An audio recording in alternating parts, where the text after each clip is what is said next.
Olá, tudo bem? Olá, professor Luiz Seric, tudo bem? Olá, professora Márcia Veloso, tudo bem? Professor, hoje nós iremos debater sobre direitos humanos e currículo. É isso mesmo, professora. Hoje o nosso objetivo nessa nossa aula de hoje é procurar subsídios teóricos que promovam o diálogo acerca da educação para os direitos humanos, levando em questão a diversidade cultural e também procurar como eixo norteador os saberes necessários nas nossas práticas pedagógicas. É isso mesmo, professor, porque simplesmente nós temos que compreender que hoje, se nós temos os nossos direitos humanos, é graças a tudo aquilo que o ser humano vem passando ao longo da história. Isso mesmo. Se nós observarmos que, se nós fizermos um breve relato da história, da evolução dos povos ao longo da sua história, nós vamos ver que muitos dos seus direitos, foram cerceados ao longo dessa jornada. Esses direitos não eram assegurados a esses cidadãos. Hoje, todos esses direitos estão garantidos na Constituição, como, por exemplo, a liberdade de ir e vir, lugar para morar, não podiam aprender a ler, muitos desses povos, e muitas, até mesmo no nosso meio social, muitas pessoas ainda não sabem nem ler, professora Márcia. Então, isso leva também até uma discriminação racial que ainda hoje se observa no nosso meio social. É isso mesmo, professor. Com certeza a Constituição veio garantir tudo aquilo que na Declaração dos Direitos Humanos já vinha sendo estabelecido. Então, professor, como nós já falamos do histórico, da Declaração dos Direitos Humanos, agora nós vamos falar sobre currículo. Isso aí, professora.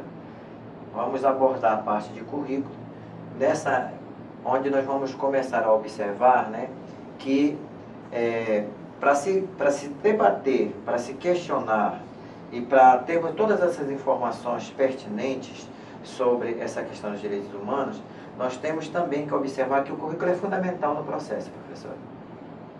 Pois é, por que ele é fundamental? Porque se nós não discutirmos o currículo, esse currículo ele precisa ser construído coletivamente. É uma construção coletiva. Exatamente. Por que a gente diz que ela é uma construção coletiva? Porque ele vai perpassar por uma reflexão profunda sobre o processo de produção do conhecimento, professora. E esse conhecimento, ou seja, como é que ele vai ser produzido, professor? Não dá mais para a gente dissociar, associar o conhecimento só pelo lado científico. Exatamente. O que a gente tem observado também, professora, é que muitos currículos, eles não são tão flexíveis como se tem hoje, Geralmente, o que a gente tem observado, principalmente quando nós tratamos do processo de inclusão, e hoje, professora, nós não podemos deixar de fora, todo o processo de inclusão, em relação aos direitos humanos, ao processo de acessibilidade das pessoas que necessitam, para fazerem parte do currículo formal. É isso mesmo, professor. Então, a inclusão, ela é importante porque as escolas não podem mais, hoje em dia, deixar de se adaptar às novas realidades. Qual é essa realidade que nós temos hoje em dia? Nós temos hoje em dia os cadeirantes, nós temos as pessoas com deficiência visual, as pessoas com deficiência auditiva. Todos eles precisam ter acesso à escola. Professora, nós vamos discutir um pouquinho agora sobre a questão do currículo formal, certo? Então, veja bem, esta organização curricular do currículo formal é importante porque ela vai tentar reduzir o isolamento entre as disciplinas, você está entendendo?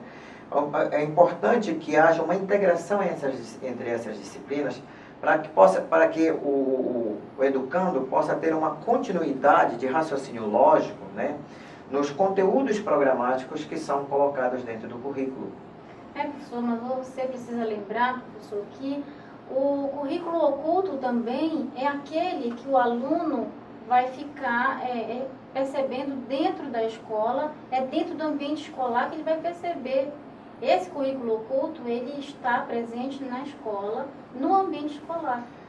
Verdade. Se nós observarmos que esse currículo oculto, ele visa, né?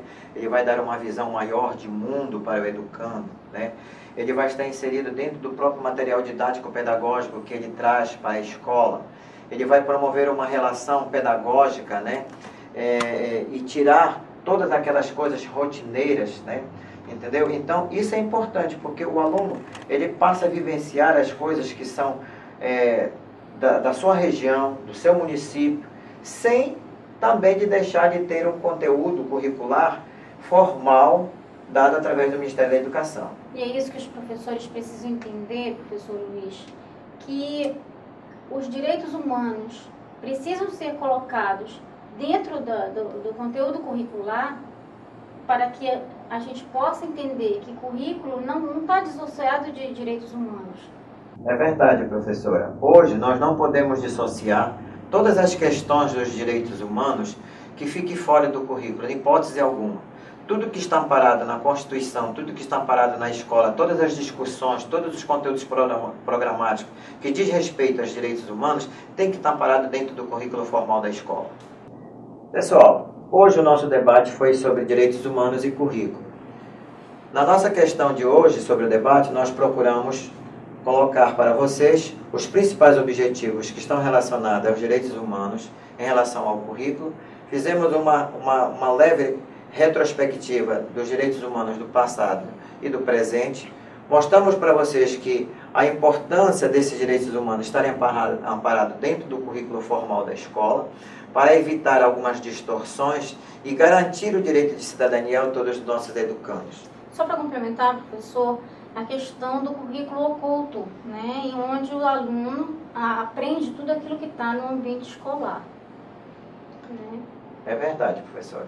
Isso é fundamental também para o processo de aprendizagem. Deixamos aqui a vocês o nosso agradecimento. Obrigado, professora Márcia. Obrigado, professor Luiz Seric. E obrigado a você que está nos assistindo.